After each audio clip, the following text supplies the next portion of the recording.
Good evening. This is All India Radio and I am Valsa Williams with the news at 9.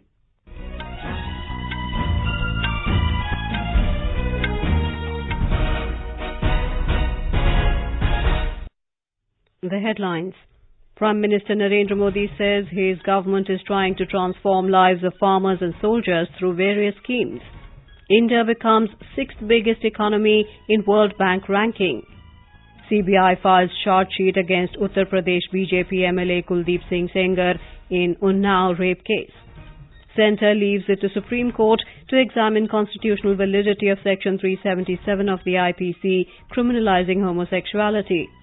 In Afghanistan, death toll in a terror attack in eastern city of Jalalabad rises to 11.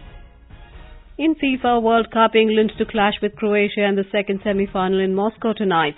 And in Wimbledon tennis, Novak Djokovic of Serbia advances to semi-final beating Japan's Kei Nishikori. Prime Minister Narendra Modi has said the NDA government has taken several steps for the benefit of farmers and soldiers.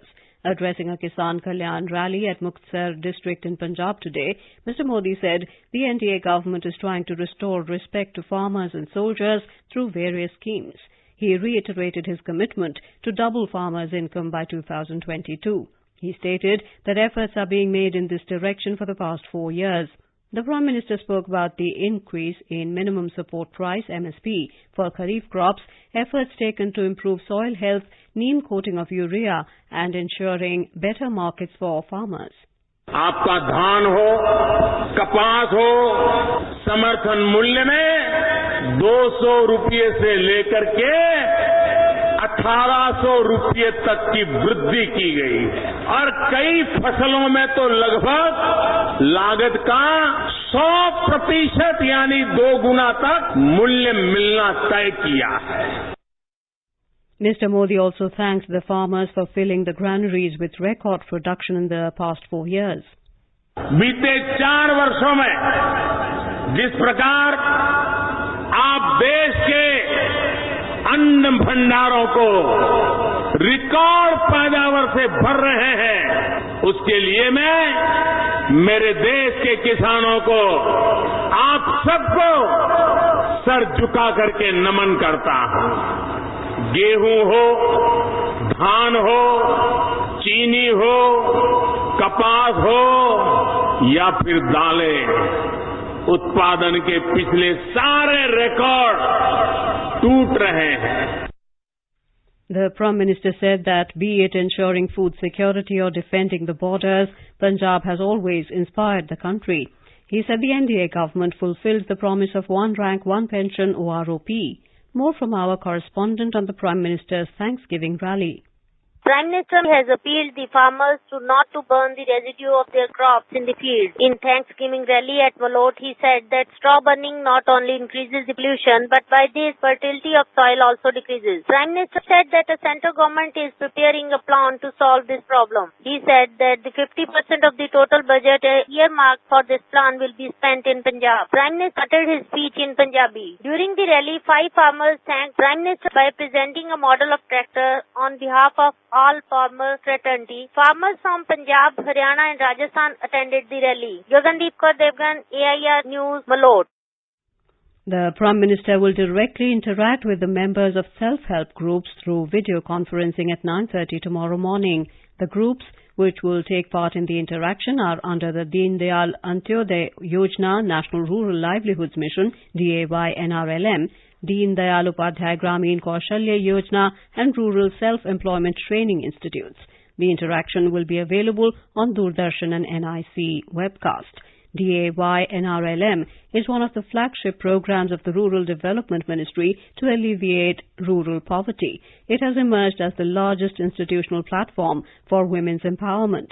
The mission has now initiated implementation in 4,884 blocks spread across 600 districts in 29 states and 5 union territories. In an exclusive interview to Prasar Bharati, Rural Development Secretary Amarjeet Sinha said the Deen Dayal Antyodaya Yojana National Rural Livelihoods Mission has led to economic empowerment of women, particularly in rural areas. He said 5 crore 28 lakh women are associated with the mission through self-help groups. Mr. Sinha said the government is providing them loans, and in the last 4 years, 1.6 lakh crore rupees was sanctioned for the self-help groups, and in the last year, it was 70,000 crore rupees. He said the joining of women in the mission is bringing a big change in society. सबसे महत्वपूर्ण मुद्दा महिलाओं के सशक्तिकरण का है। आज 5 करोड़ 28 लाख महिलाएं हैं जो हमारे स्वयं सहायता समूहों से दीनदयाल अंत्योदय योजना राष्ट्रीय ग्रामीण आजीविका मिशन से जुड़ी हैं। सरकार के सहयोग से, नई प्रबंधन से, नई व्यवस्थाओं से आजीविकाओं के विस्तार और विकास में जुड़ती हैं। केवल राशि लेती नहीं है बैंकों से, आर्थिक स्थिति में सुधार भी कर पैसों को वापस भी करती है। Minister for Commerce and Industry Suresh Prabhu has said that India is on track to be an economy of $5 trillion in the next few years and $10 trillion in about 16 years under the leadership of Prime Minister Narendra Modi. Reacting to the updated World Bank figures for 2017, which said that India has become the world's 6th biggest economy, Mr. Prabhu said it is a result of many structural, sectoral and socio-economic reforms. He said people will see more outcomes in the near future. India jumped to 6th place, edging past France in gross domestic product terms. India's GDP touched $2.597 trillion in 2017, while France's GDP was at $2.582 trillion in the same period. The US is the world's top economy, followed by China, Japan, Germany and the UK.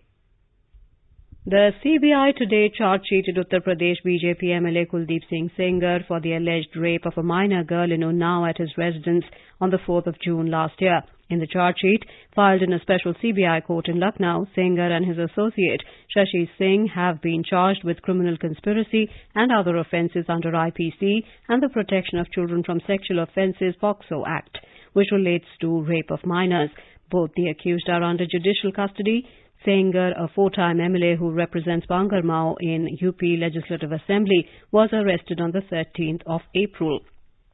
The charge sheet has been filed 3 months after the CBI was handed over the probe in the alleged rape of the girl who was lured to the residence of the politician with the promise of a job. The Centre today left it to the wisdom of the Supreme Court to examine the constitutional validity of Section 377 of the IPC criminalizing homosexuality. In an affidavit, the Ministry of Home Affairs said if the Apex Court decided to examine any question other than the constitutional validity of this section, it would have far-reaching and wide ramifications under various other laws. A 5-judge constitution bench, headed by Chief Justice Deepak Mishra, is hearing a batch of petitions challenging its 2013 verdict that had recriminalized homosexuality. The Apex Court had yesterday commenced the crucial hearing on the petitions seeking decriminalization of homosexuality. This is All India Radio giving you the news. For quick news updates, follow us on Twitter at AIR News Alerts. In Manipur, 9 people, including 5 children, were killed in a landslide in Tamenglong district in the wee hours today. Police said several houses collapsed due to the landslide triggered by heavy rain. Expressing grief over the incident, Chief Minister N. Biren Singh announced ex gratia 5 lakh rupees each to the families of the deceased. Our correspondent has filed this report. Manipur Chief Minister N. Biren Singh has not only announced ex gratia of 5 lakh rupees each for the 9 landslide victims, but also instructed the Deputy Commissioner of Tamenglong to provide immediate assistance to the families of the victims and monitor the situation minutely. Tamenglong District Administration has opened a relief control room to respond to the grievances of the local residents affected by the landslide. Manipur Police, along with Assam Rifles and other paramilitary forces, have jointly evacuated the people of the affected area to safe locations. Ibomsa Sharma, AIR News, Imphal.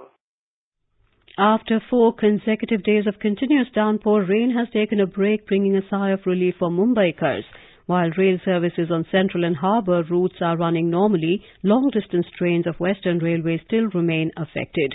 More from our correspondent. Local train services between Vasai and Virar have resumed and suburban trains on all three lines are running normally. Vehicular traffic is also moving smoothly. In the afternoon, Mumbai's Guardian Minister Vinod Tavre held a review meeting with Mumbai Civic Chief Ajay Mehta and other officers of BMC's Disaster Management Cell. Addressing the media after the meeting, Mr. Tavre said extremely high rainfall coupled with high tide made it difficult to clear the road. Mr. Tavre said the civic body will collaborate with institutions like IIT Bombay for using modern scientific technology to ensure good roads in the future. Nisha Rani, AIR News, Mumbai. In Uttarakhand, road connectivity in remote areas has been disrupted due to heavy rain in some parts of the state. In many parts of the Garhwal region, the connectivity of many villages from headquarters has been affected due to rain. Communication and electricity supply has also been disrupted in some areas. Health Minister J.P. Nadda today said the government is addressing the issue of population stabilization in the country within the life cycle framework. The framework ensures that health and well-being of the mother and child carrying in the adolescent stage and further is taken care of. Mr. Nadda stated this while inaugurating the workshop with the theme Population Stabilization, a Right and Responsibility on the occasion of World Population Day in New Delhi. The minister said the total fertility rate, TFR rate, has come down from 2.9 in 2015 to 2.2 in 2018. The Municipal Corporation of Kargil is working on a mission move to accomplish the central government's mission of providing housing for all under the Pradhan Mantri Awas Yojana. The scheme aims to provide Pakka houses to all by 2022 when the country celebrates the 75th year of its independence. Here is a ground report from our Kargil correspondent. People who fall below the poverty line or fall in the low-income group have benefited a lot from the Pradhan Mantri Awas Yojana urban in Kargil town. We have talked to a beneficiary, Haji Muhammad Hussain, from Kakko Shirikte, who has received the funds installment. I'm thankful to Government of India for thinking of poor people like us, even in a frontier district, providing assistance to build a permanent cement house instead of a mud house. I have received the first installment for the foundation level. A beneficiary from Yorkshire Das, Sakina Bano, has expressed her view like this. We have just started construction work for our house. When we hear about this scheme, we applied for it and engineer visited the site. We hope that the scheme will help us complete the house quickly as the fund provides a buffer for low-income house like us.